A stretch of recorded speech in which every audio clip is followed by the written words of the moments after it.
Hello everyone. Go ahead and get comfortable. It all started on what was supposed to be one of the happiest days of our lives, at my sister Corinne's graduation party. The air that evening was thick with the sweet smell of my father's barbecue and fresh-cut grass. Twinkle lights were strung up in the old oak trees, casting a soft, magical glow over the backyard where our family and friends were celebrating.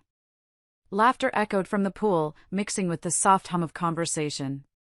It was perfect. A perfect summer night for a perfect family, celebrating my perfect older sister, Corinne. I was halfway down the hallway, on my way to the back patio, when I heard my name. It wasn't the sound of it that stopped me, but the tone, a low, conspiratorial murmur that sent a chill down my spine. It came from the kitchen. I froze, my hand hovering just inches from the doorframe. The warm summer air drifted in from the back patio, but it suddenly felt cold. Inside, my mother Eleanor's voice carried, smooth and sharp, like silk wrapped around steel. "Corinne is sweet," she was saying, and I could picture her exact expression, that gentle, persuasive smile she used when she was arranging people's lives like she arranged flowers in a vase. "But you know, Corinne has always had more drive." My breath caught in my throat. I pressed my back to the wall, hidden from view. My boyfriend, Trevor, was in that room. The same Trevor I had dated for 3 years, the one I'd given my heart to, the one I thought I'd marry. He'd gone to grab us a couple of drinks from the kitchen maybe 10 minutes earlier. "You need someone who will challenge you, Trevor," my mother continued, her voice dropping into that warm, motherly tone that could make you agree to anything. "Someone with ambition. Not someone who spends her days painting sunsets and chasing feelings." Each word was a physical blow. Painting sunsets and chasing feelings. That was me. That was how my own mother saw me. A dreamer, a flighty artist with her head in the clouds. I could barely breathe. "Eleanor." Trevor started, his voice low, a weak protest. "But I love her." "Do you?" My mother's question hung in the air, sharp and heavy. There was a pause. A terrible, deafening silence. I prayed for someone to walk by, to interrupt, for the conversation to just end. Instead, it twisted deeper. "Love is important, darling," she said gently. "But it isn't everything. You want a future, don't you? Something solid." I could hear the subtle clink of ice in a glass. Corinne just landed a junior associate position at one of the most prestigious firms in Charlotte. She's already talking about a promotion. Audra still lives in that little studio filled with unfinished canvases. Think long term. I couldn't see them, but I could picture it perfectly. I could see her placing a hand on his arm, her touch warm, persuasive, a silent promise of a better, more secure future. "She's not going to be able to build with you, Trevor," my mother's voice was a soft, deadly whisper. "Not like Corinne can. And be honest, haven't you felt that, too?" The silence that followed was louder than anything I had ever heard. It was an answer. It stretched on, and in it, I felt the foundation of my world crumble to dust. When Trevor finally spoke, it wasn't a defense.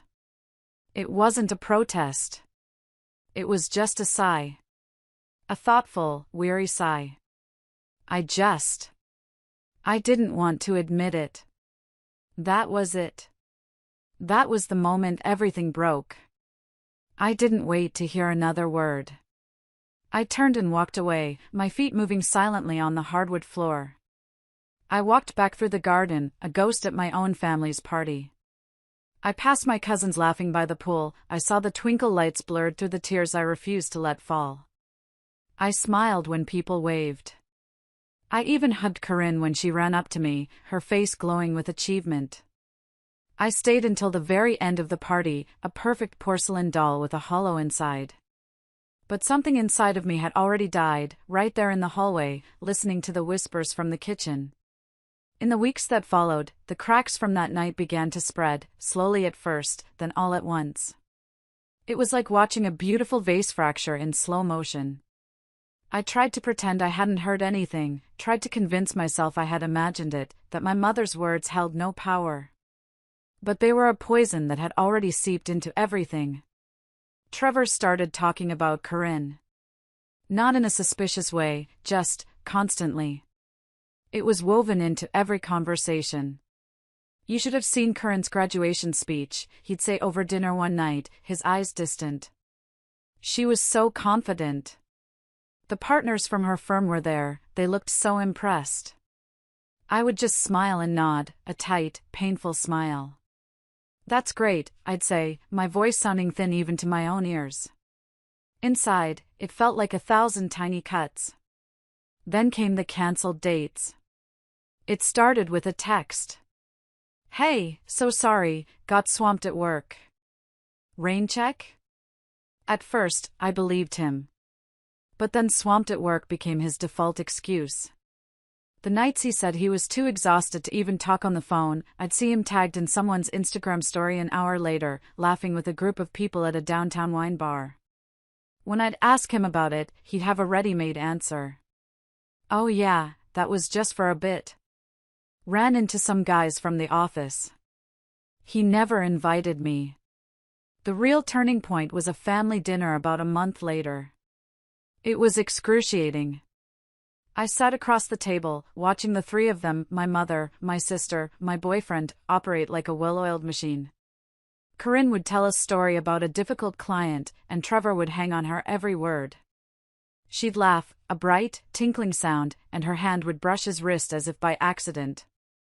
My mother, Eleanor, would watch them both, a quiet, satisfied smile playing on her lips, like a chess master admiring her winning move. I watched Trevor's eyes drift to Corinne when he thought no one was looking. There was an admiration there, a spark I hadn't seen in his eyes when he looked at me for a very long time.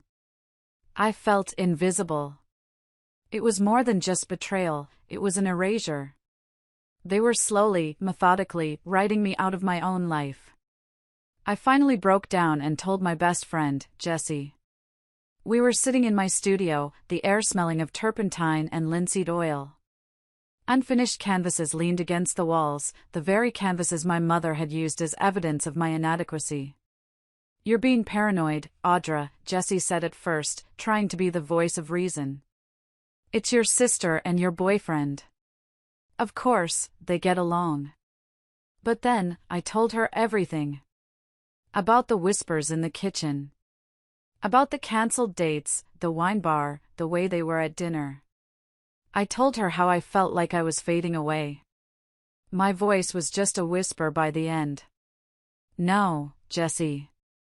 I think I'm being replaced. Jessie didn't laugh. She just looked at me for a long, long time, her expression softening with a sad understanding. She reached across the table and took my hand. Audra, she said, her voice firm but gentle.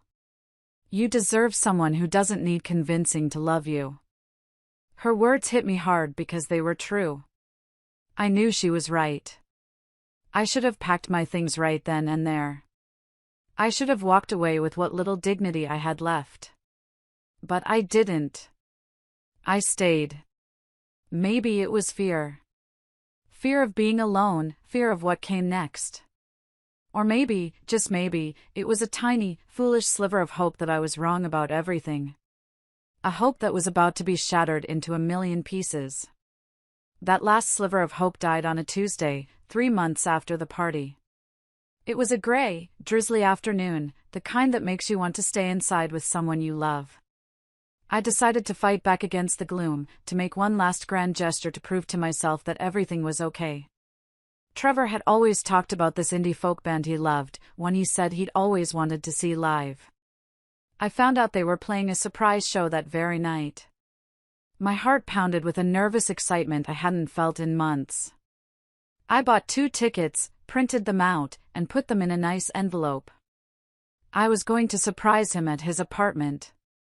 I still had a key from a year ago when we'd started talking about moving in together, back before everything started to feel so wrong. The thought now felt like a relic from another lifetime. I drove to his place, the envelope sitting on the passenger seat like a winning lottery ticket. I remember thinking, this will fix it. This will remind him of us. His apartment was quiet when I let myself in. Trevor? I called out, my voice echoing slightly in the silent space. No answer. I smiled, thinking he was probably in the shower. I put my purse down on the kitchen counter and started walking toward the bedroom. And then I saw it. The trail. First, his suit jacket, tossed carelessly over the back of a chair. Next to it, a pair of sleek, black high heels. They weren't mine. My heart stopped. A few feet further, lying on the floor like a whisper of betrayal, was a silk scarf. A beautiful, emerald green scarf. I recognized it instantly. I'd seen it on Curran's Instagram just last week. The bedroom door was slightly ajar. My blood ran cold. I could hear sounds from inside. A soft laugh first, a woman's laugh. It was Corinne. Then, the unmistakable creak of the mattress, followed by the low, soft murmur of his voice. I don't remember deciding to open the door. I don't remember my hand reaching for the knob. It was like I was watching someone else, a character in a terrible movie. I just remember the image that will be burned into my mind forever, the way Corinne's dark hair was spilled across Trevor's chest, the way their bodies tensed in unison when they saw me standing in the doorway. The world went silent.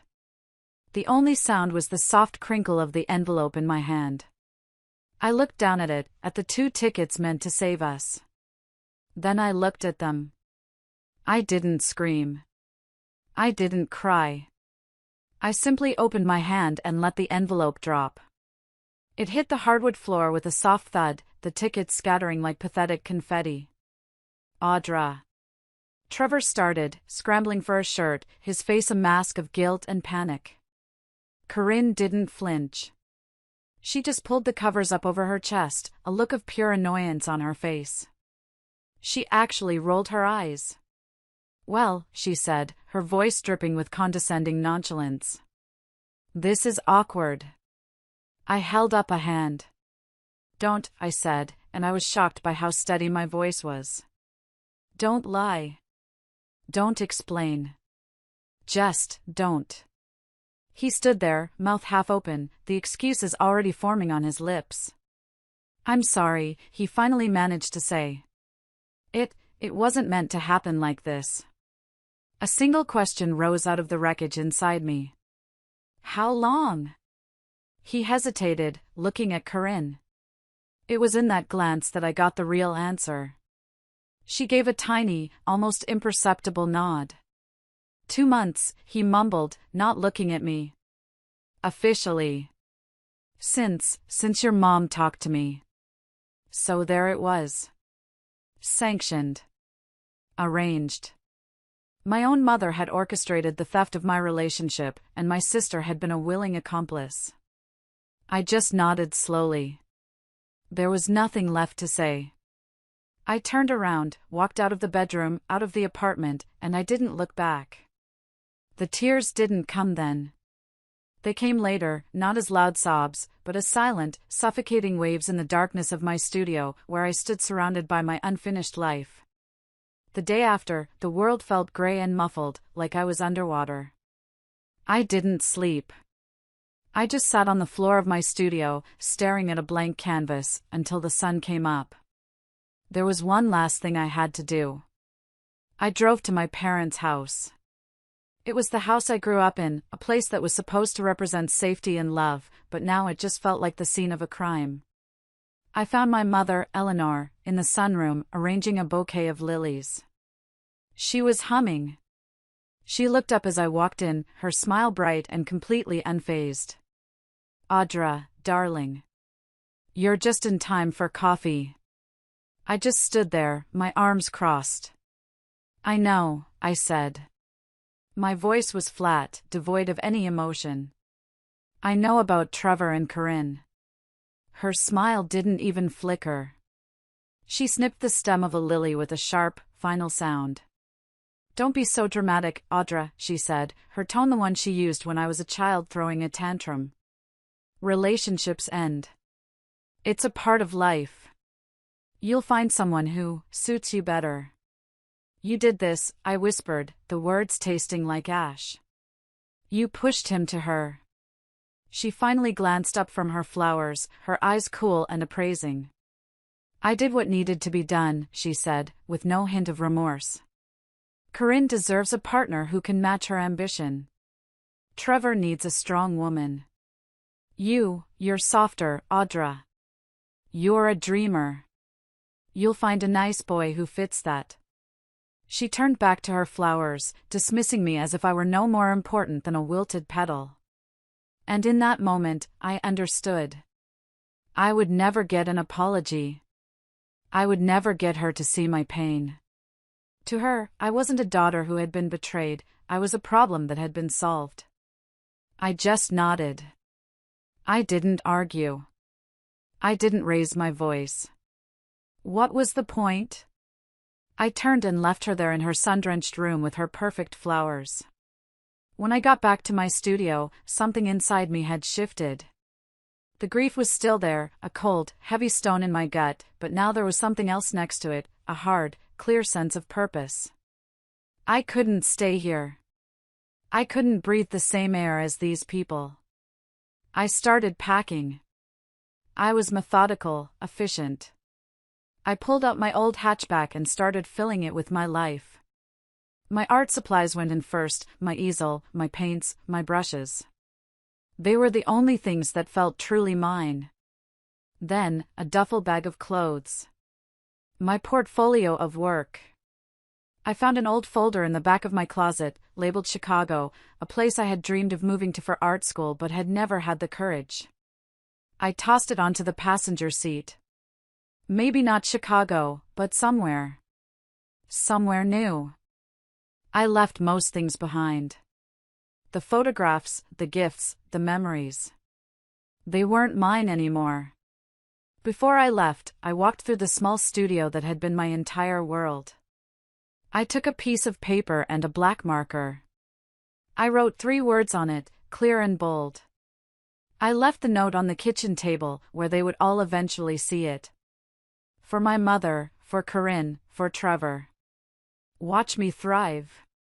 It was still dark when I got in my car and turned the key. I didn't have a plan. I didn't have much money. All I had was a full tank of gas and a broken heart. I drove west, leaving the city behind. As I crossed the North Carolina border, I glanced in the rearview mirror. The mountains were shrinking in the distance, and for the first time in my life, I felt like I was the one driving. I drove for 2 days, fueled by stale coffee and a desperate need to put as much distance as possible between me and my old life. I ended up in Denver. There was no grand strategic reason. I just remembered an old roommate from art school had moved there once, saying it was the kind of city where people came to begin again. That was all I needed to hear. The first place I could afford was a cheap motel off the highway. The room smelled faintly of bleach and old cigarettes, and the air conditioning unit rattled like it was on its last legs. The walls were so thin I could hear the man in the next room coughing. But it was mine. For the first time in months, no one in the entire world knew where I was. And that anonymity was a strange, ragged comfort. I gave myself one night to fall apart. I sat on the edge of the lumpy bed, put my face in my hands, and let it all out. 5 minutes to cry. 5 minutes to rage. 5 minutes to feel like a complete and utter fool for trusting the very people who were supposed to love me the most. Then, I wiped my face, opened my laptop, and started over. The job hunt was brutal. It turns out a fine arts degree and a portfolio of sunsets doesn't exactly make you a prime candidate in the corporate world. My savings, which were never large to begin with, dwindled at an alarming rate. I went on interviews for everything: barista jobs, gallery assistants, receptionists. Each rejection was another small chip at my already fragile confidence. After a few weeks, I found a studio apartment in a building that looked like it hadn't been updated since the 70s. The elevator creaked like a haunted house, and the radiator hissed in its sleep. But it had 4 walls, a lock on the door, and a window that looked out over a used bookstore and a noodle shop. That was enough. I knew I was at risk of sinking into a deep depression, of letting my grief swallow me whole. So I made a rule for myself. Apply to at least 5 jobs a day. Every single day. No matter how exhausted or hopeless I felt. I bought a cheap whiteboard from a thrift store and hung it in my tiny kitchen. In big black marker, I wrote a message to myself, something I needed to see every morning when I woke up. You are not broken. You are becoming. I repeated it to myself like a prayer. I was living on instant noodles and hope, and I was running out of both. I was lonely. I missed having someone to talk to at the end of the day. I missed feeling like I belonged somewhere. There were nights I'd just sit by the window, watching the city lights, and wonder if I had made a catastrophic mistake. If I should just crawl back home, defeated. But then I'd think of my mother's cold eyes and Curran's smug smile, and I knew I couldn't. Going back wasn't an option. The only way was forward. 3 weeks after I moved into that creaky apartment, just when I was starting to think I'd have to break my lease and admit defeat, I got a call. It was a number I didn't recognize, from a company called Meridian Capital Group. I'd applied for an admin assistant position there a week ago and hadn't heard back. The woman on the phone had a crisp, professional voice. She told me the admin position had already been filled. My heart sank. Of course, it had. But then she said something unexpected. However, she said, we do have another opening that just came up. It's an executive assistant position for one of our junior investment associates. The last assistant couldn't keep up. He needs someone highly organized, quick on their feet, and able to deal with a little chaos. A little chaos? After the last few months of my life, chaos was my native language. I'm interested, I said, trying to keep my voice from trembling with desperation. Can you come in this afternoon? That's how I met Griffin Hart. He was not what I expected. When I pictured an investment associate, I imagined slicked back hair, expensive cufflinks, and an arrogant smirk. Griffin Hart was none of those things. He was sitting at a desk that looked like it had been hit by a paper tornado. Reports, takeout boxes, and coffee cups were stacked in precarious towers. He had a button-down shirt with the sleeves rolled to his elbows, a face that was desperately in need of sleep, and kind, intelligent eyes that blinked at me as if he hadn't seen daylight in days. Sorry about the mess, he said, gesturing to a chair that was also covered in files, which he quickly scooped up and dumped onto the floor. I'm Griffin. Audra Callahan, I replied, smoothing down the thrift store blouse I had ironed 3 times that morning. I'm told you need an assistant who knows how to navigate controlled disasters. A small smile ghosted across his face. That's one way to put it. The interview was short and strange. He barely glanced at my resume. He didn't ask me about my typing speed or my proficiency with Microsoft Office. He just leaned back in his chair, studied me for a moment, and asked, so, a fine arts degree.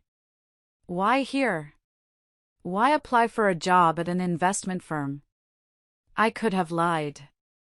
I could have spun some story about looking for stability or having a secret fascination with the stock market. I had rehearsed those lies in front of my bathroom mirror. But something about his own exhaustion, the genuine curiosity in his eyes, made me honest. I took a breath. Because I had to leave everything behind, I said quietly. And I'm starting over. I need a job. I learn fast. I work harder than most people you'll ever meet. And I don't quit.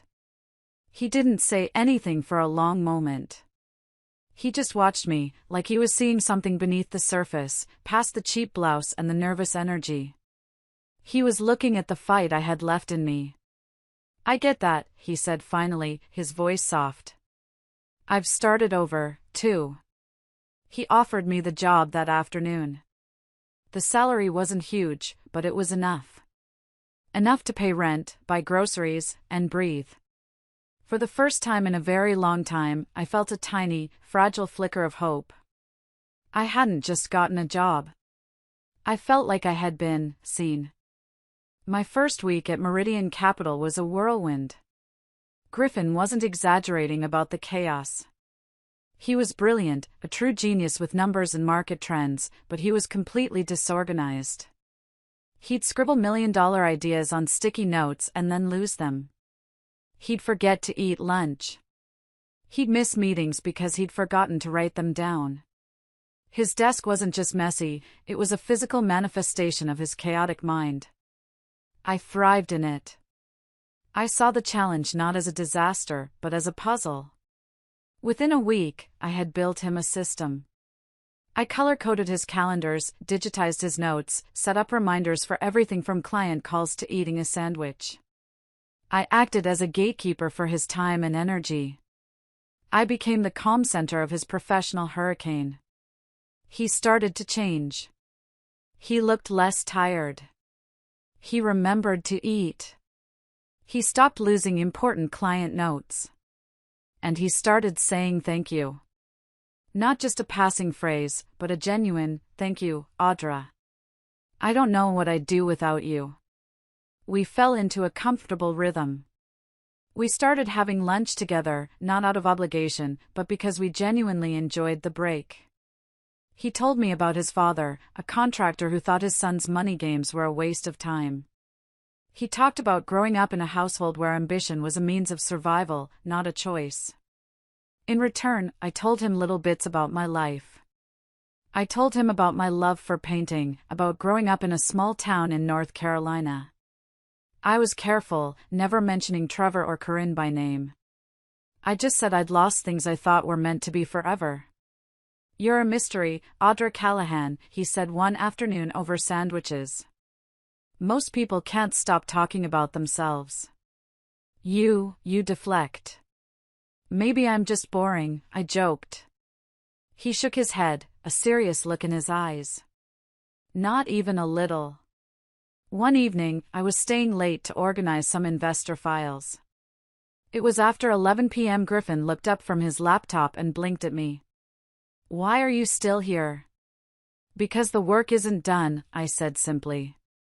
A few weeks after that, as I was locking up his office for the night, he handed me a thick folder.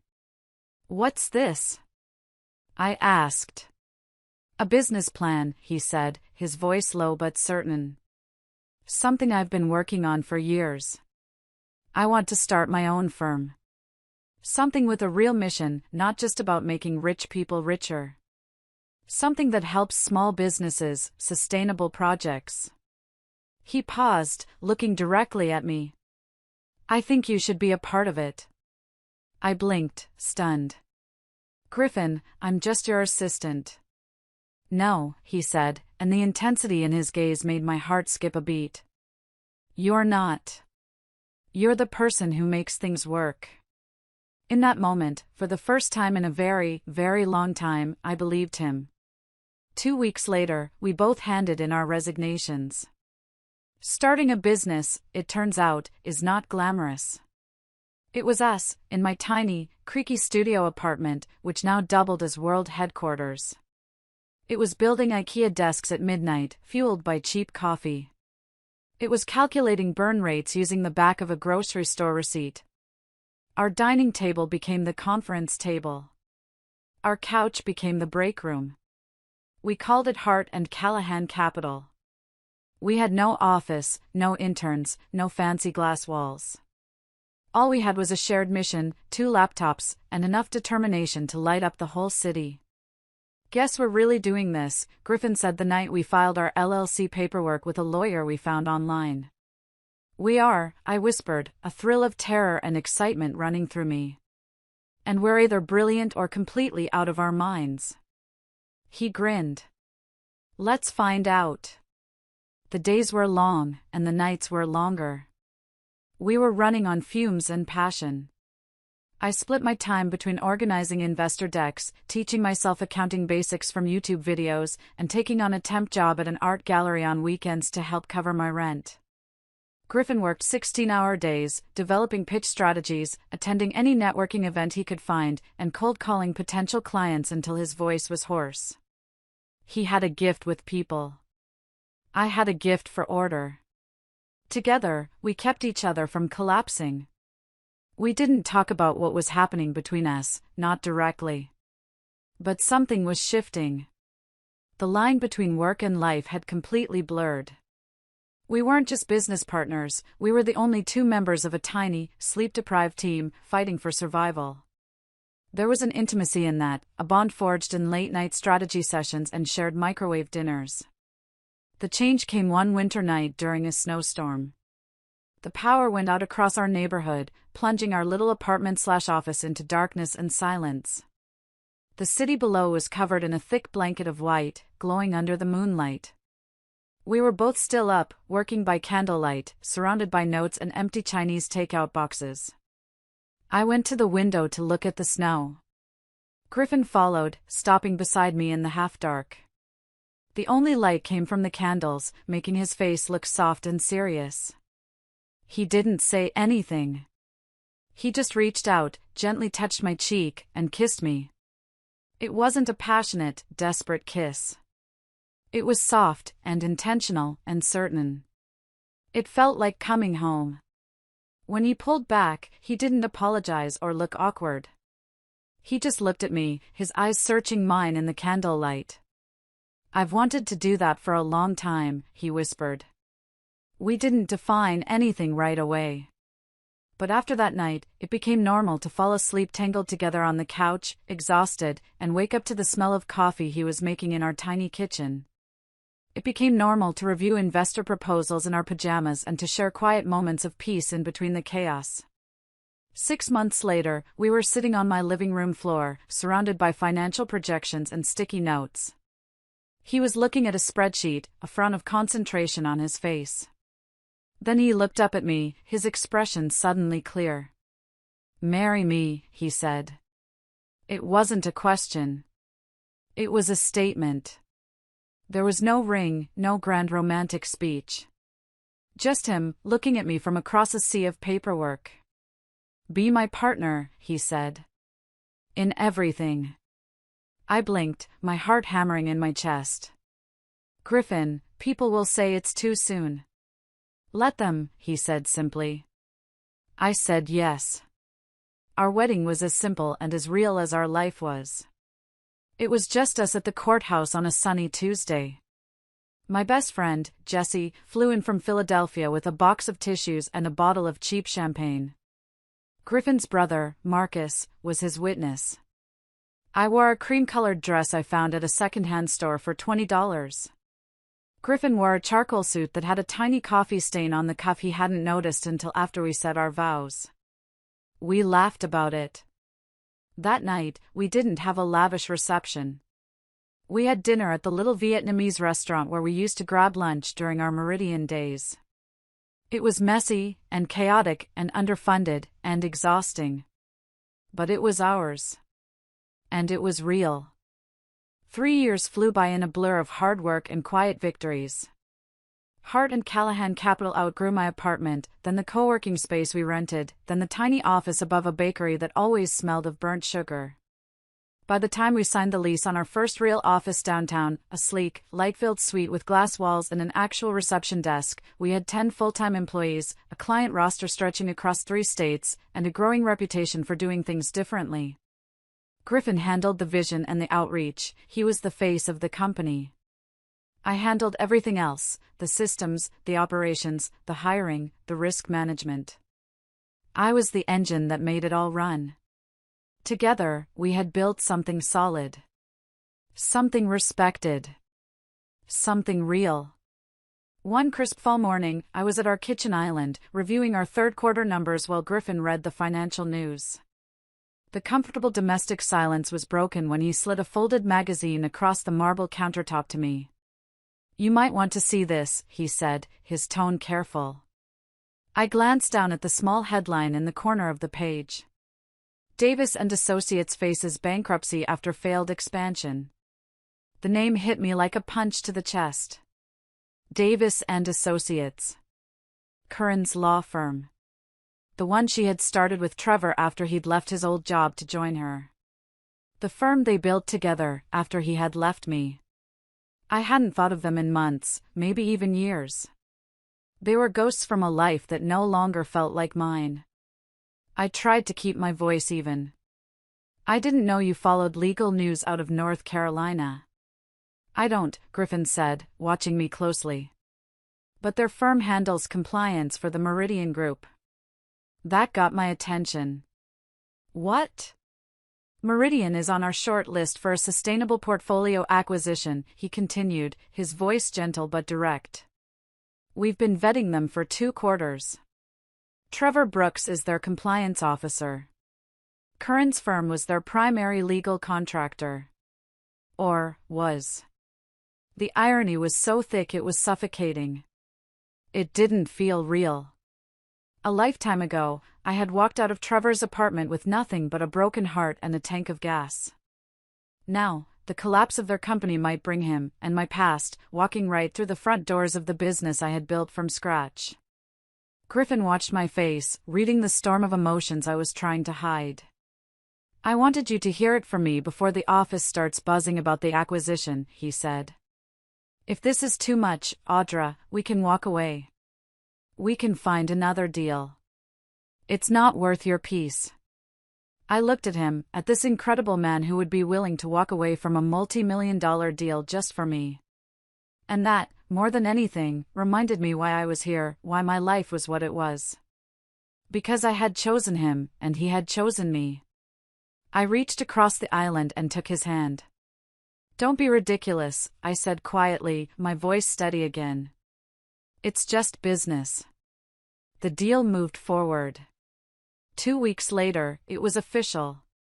Hart and Callahan Capital would acquire Meridian's sustainable energy portfolio. Daniel would remain in his role, now reporting indirectly to one of our regional directors. Technically, he now worked for me. A few weeks after the papers were signed, Griffin came to me with an idea. Let's host a gala, he suggested one evening as we reviewed the quarterly reports. I raised an eyebrow. A gala? We don't usually do big celebrations for acquisitions. This one feels different, he said, a knowing look in his eyes. It's a huge step for us. It's a great way to showcase our impact to new investors. And to formally welcome the Meridian team into the fold. I knew what he was really saying. You want me to invite them, I said. It wasn't a question. He leaned forward, his expression serious but kind. Invite them, Audra. All of them. Corinne, Trevor, your mother. I think it's time they saw what you've built. Not for revenge, he added quickly. For recognition. For you to close this chapter on your own terms. The thought of it made my chest tighten. I don't want them to think I'm flaunting my success. They won't, Griffin said gently. They'll see a woman who left, who rebuilt, and who became more than they ever could have imagined. Let them see it. That night, I sat at my laptop and began planning. The gala would be held at the Denver Museum of Nature and Science, our favorite venue in the city. It was elegant, full of quiet wonder, and a perfect representation of what we'd built. I reviewed guest lists, vendor quotes, and floral options. And then, my fingers trembling just slightly, I drafted 3 specific invitations. Leah Callahan. Daniel Brooks. Eleanor Callahan. I attached a short, handwritten note to each one. Looking forward to showing you the life I've built.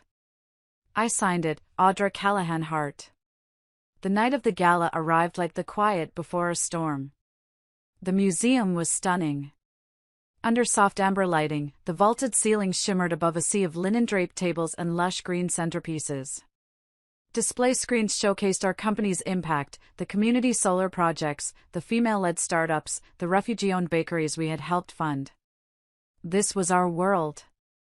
This was what we'd built. Griffin stood beside me near the entrance, looking impossibly handsome in his tuxedo. He adjusted his cufflinks. Nervous? He asked quietly. I took a deep breath, the air filled with the scent of lilies and expensive perfume. No, I said, and I was surprised to find it was true. Not anymore. Guests began to arrive in waves, local politicians, industry leaders, our entire team glowing with pride. We greeted them with practiced warmth, smiling and shaking hands. And then, through the crowd, I saw them. They entered as a unit, just like they always had. My mother, Eleanor, in a tight navy silk dress, her face a mask of polite performance.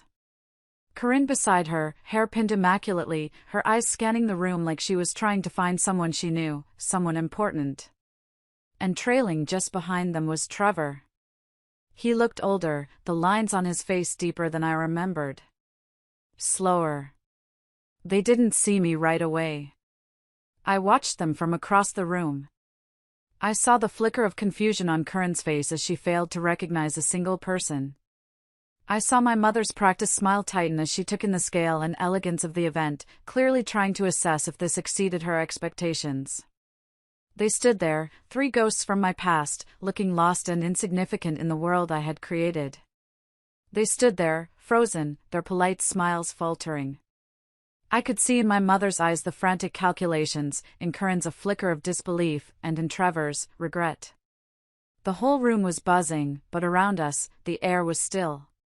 This was the moment I had subconsciously been waiting for all these years.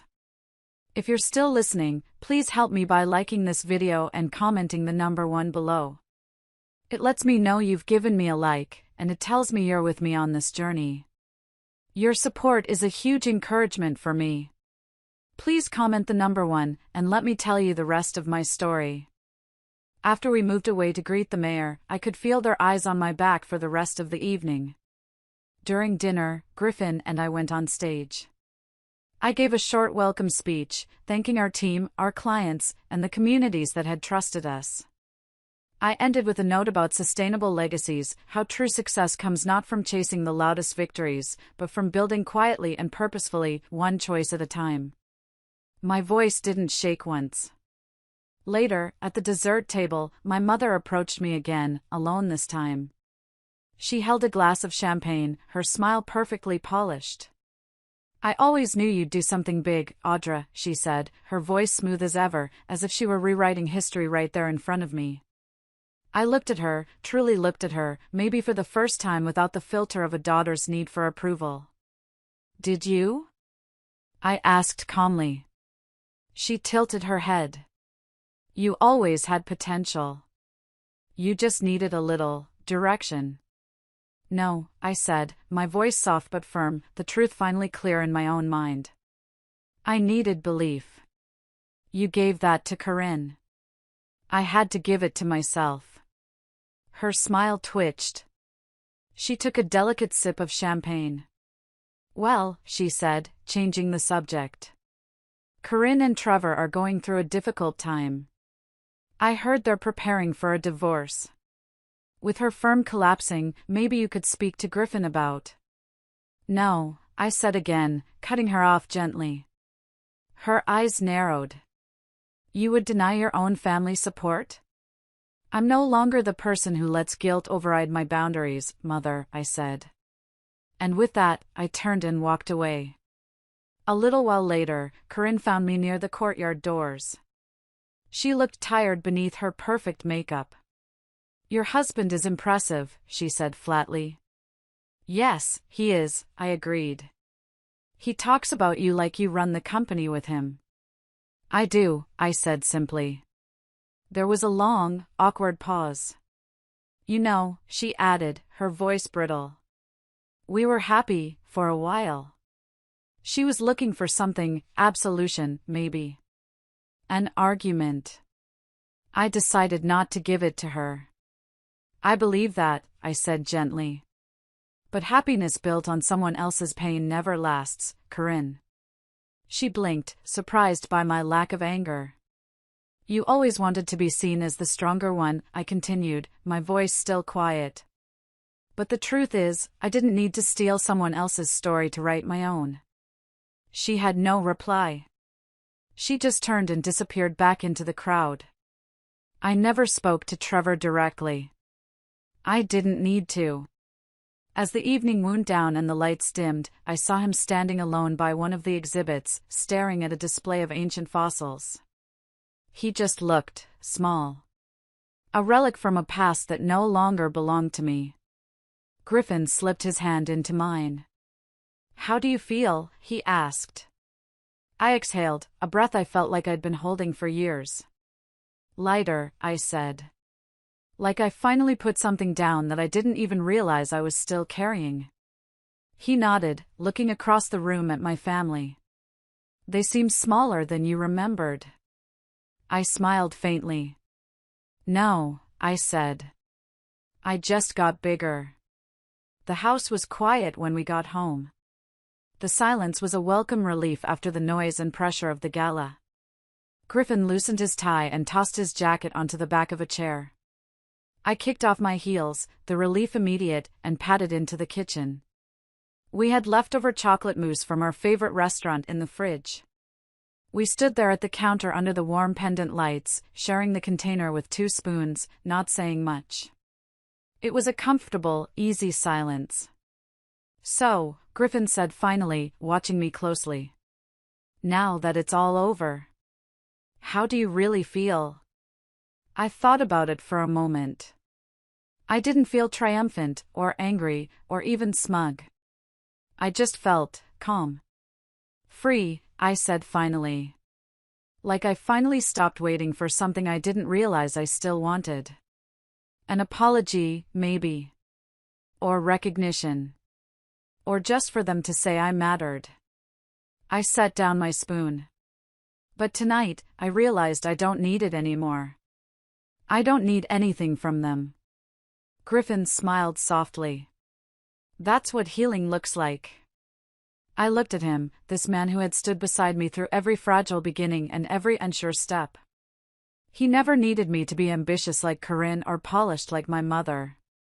He just chose me, over and over again, for exactly who I was. And I realized something profound.